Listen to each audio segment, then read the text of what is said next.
मक्का मुआहदे का हदफ ईरान नहीं है। तुर्की के वज़ीर ख़ारजा हाकान फिदान ने की मुश्तरका दिफाई मुआहदे की वजाहत। तुर्की पाकिस्तान और सऊदी अरब के दरमियान दिफाई मुआहदा तकनीकी तौर पर नेटो के आर्टिकल 5 जैसा है, जिसके तहत किसी एक रुकन पर हमला तमाम अरकान के खिलाफ हमला तस्वुर किया जाता है। मजीद कहा कि जब तक किसी रुकन पर हमला ना हो उस वक्त तक इस मुआहदे का हदफ कोई दूसरा मुल्क नहीं है। कुछ मसाइल के खात्मे के बाद मिस्र भी मुआहदे का हिस्सा बन सकता है।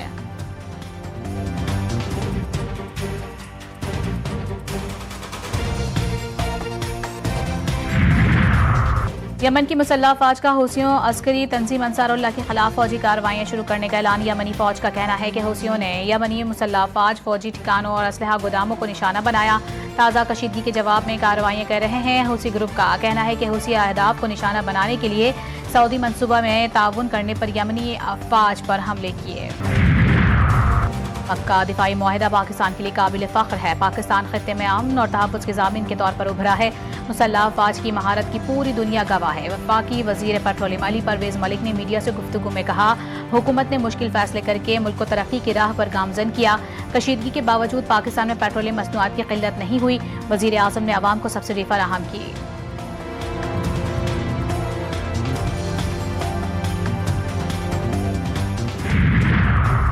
अमीर जमात इस्लामी हाफिज नईमुर रहमान का पाकिस्तान, सऊदी अरब और तुर्की के दरमियान मक्का दिफाई मुआहदे का खैर मकदम। मुआहदे को आलम इस्लाम के ममालिक के लिए अहम पेशरफ्त करार दे दिया। पेशावर में प्रेस कॉन्फ्रेंस के दौरान हाफिज नईमुर रहमान का कहना था कि ईरान समेत दीगर ममालिक को भी इस मुआहदे में शामिल करके एक ताकतवर नेटवर्क बनाना चाहिए। मजीद कहा कि KP में अमन व अमान कायम करना हुकूमत की जिम्मेदारी है। बैरूनी साजिशें अंदरूनी हालात की वजह से कामयाब होती हैं।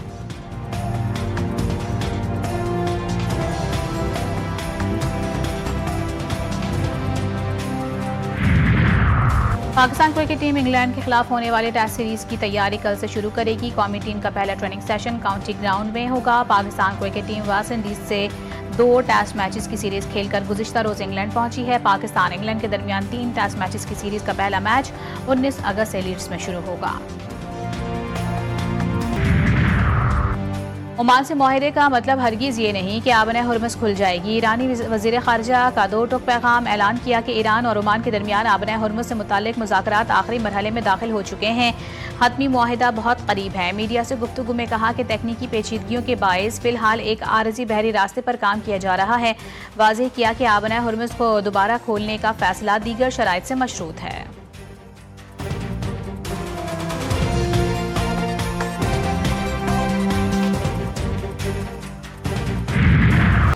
आज़ाद कश्मीर कानून साज असम्बली के इंतखाबात का तीसरा मरहला। इंतखाबी मुहिम खत्म, पोलिंग कल होगी। बाग के 3 और हवेली के 1 हल्के में वोट डाले जाएंगे। पूंछ के 5 और संधनोती के 2 हल्कों में इंतखाबात मौखिर।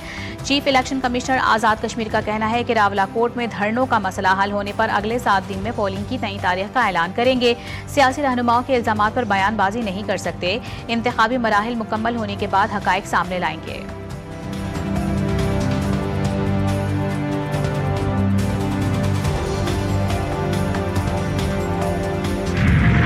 भागने वालों में से नहीं है। ये मुझे डे 1 से पता था, इसलिए मुझे पता था मेरा भाई सुसाइड नहीं कर सकता। ये सिर्फ एक सुसाइड नहीं है, ये मर्डर है और ये ब्रूटल मर्डर है। मीर रजा अली की इब्तदाई पोस्टमार्टम रिपोर्ट में हैरान कुन इंकशाफात। पसलियाँ टूटी हुई थी, खोपड़ी के दाएं हिस्से में गहरे जख्म और खोपड़ी के मुख्तलिफ हिस्सों में फ्रैक्चर थे। जिस्म पर शदीद तशद्दुद और गोली के निशानात पाए गए। मीर रजा को गोली पीछे से लगी जो पीठ से पसलियों को चीरते हुए सीने से बाहर निकली। पांव पर भी गोलियों के निशानात पाए गए। जिस्म के निचले हिस्से पर खून के धब्बे मौजूद थे। जबड़े के हिस्से में गहरी चोट और जख्म भी पाए गए। दाएं जानिब कूल्हे की हड्डी में भी 12 सेंटीमीटर का फ्रैक्चर था। दिल पर 2 गोल जख्म, सर, नाक, खोपड़ी, पसलियों और पांव पर भी चोटों और तशद्दुद के निशानात पाए गए। कब्र कुशाई के बाद दोबारा पोस्टमार्टम किया गया। डॉक्टर समिया सैयद की ज़ेरे सरबराही 8 रुकनी मेडिकल बोर्ड ने बॉडी से नमूने लिए।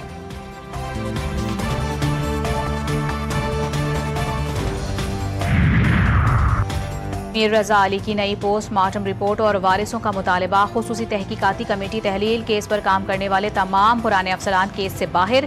केस पर काम करने के लिए नई 5 रुकनी तहकीकाती कमेटी तश्कील। कमेटी में नए मेंबरान शामिल। नई टीम नई पोस्टमार्टम की रोशनी में तहकीकात करेगी। टीम में शामिल अफसरान और मेंबरान को कराची पुलिस के मुख्तलिफ यूनिट से लिया गया है। केस में मिलने वाले तमाम डिजिटल शवाहिद को बरकरार रखा जाएगा।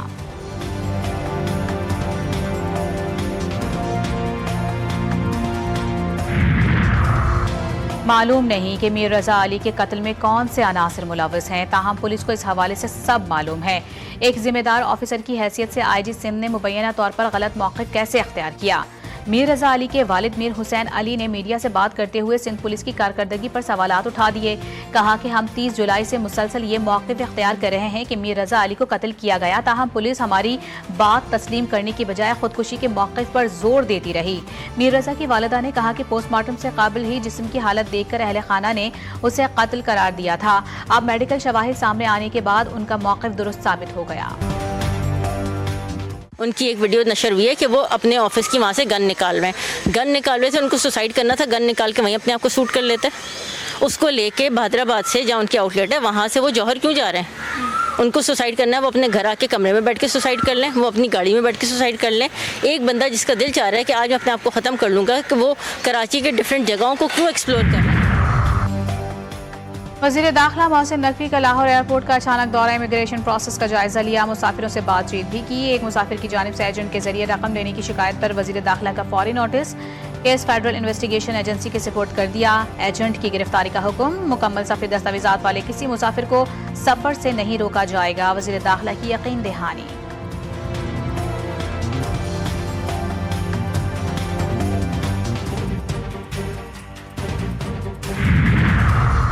वज़ीर आला पंजाब मरीम नवाज शरीफ से विहाड़ी के अरकान सूबाई असम्बली की मुलाकात। सियासी उमूर अवामी फलाही मनसूबों पर तबादला ख्याल। अरकान ने विहाड़ी मुल्तान रोड 2 रोया सड़क को वज़ीर आला मरीम नवाज का गेम चेंजर मनसूबा करार दे दिया। कहा विहाड़ी मुल्तान रोड की तामीर इलाके की तरक्की के लिए संगे मील है। मरीम नवाज का कहना था कि पंजाब डेवलपमेंट प्रोग्राम से पहली मरतबा पूरे सूबे भर में यकसा तरक्की का कल्चर मुतारिफ करवाया है।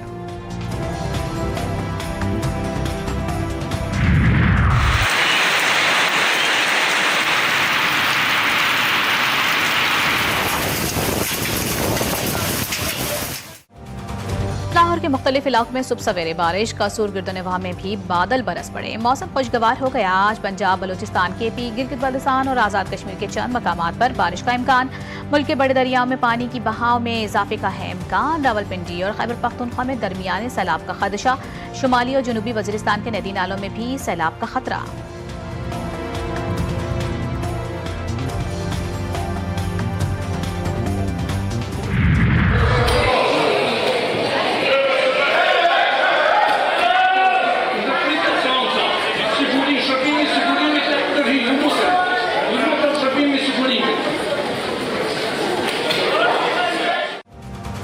कोसोवो के कायम मकाम वज़ीर आज़म को स्पीकर के इंतखाब के लिए मजीद वक्त मांगना महंगा पड़ गया। पार्लियामेंट के इजलास के दौरान अपोजिशन रुकन टाइम कादिरिज ने कायम मकाम वज़ीर आज़म अलवेन कुर्ती पर अंडे फेंक दिए। शेम शेम के नारे भी लगाए। मीडिया रिपोर्ट्स में बताया गया है कायम मकाम वज़ीर आज़म ने स्पीकर का इंतखाब करने के लिए मजीद वक्त मांगा था। जून में होने वाले इंतखाबात के बाद से कोसोवो में ताहाल स्पीकर का इंतखाब नहीं किया जा सका।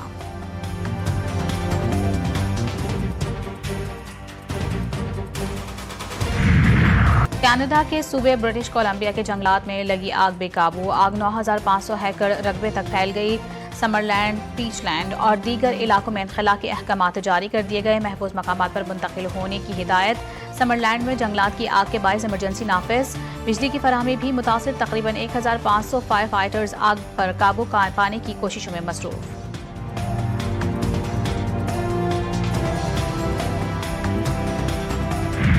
पाकिस्तान दिया, हम वारिस हैं इस जज्बे के। इसीलिए तो हम सिर्फ आज़ादी नहीं मनाते बल्कि इसे आगे बढ़ाते हैं। मुश्किल जितनी बाजी हो, हर जीत के सर का ताज हैं हम पाकिस्तान का कल भी हैं और इस धरती का आज भी हैं। यौम आज़ादी मुबारक। पाकिस्तान जिंदाबाद।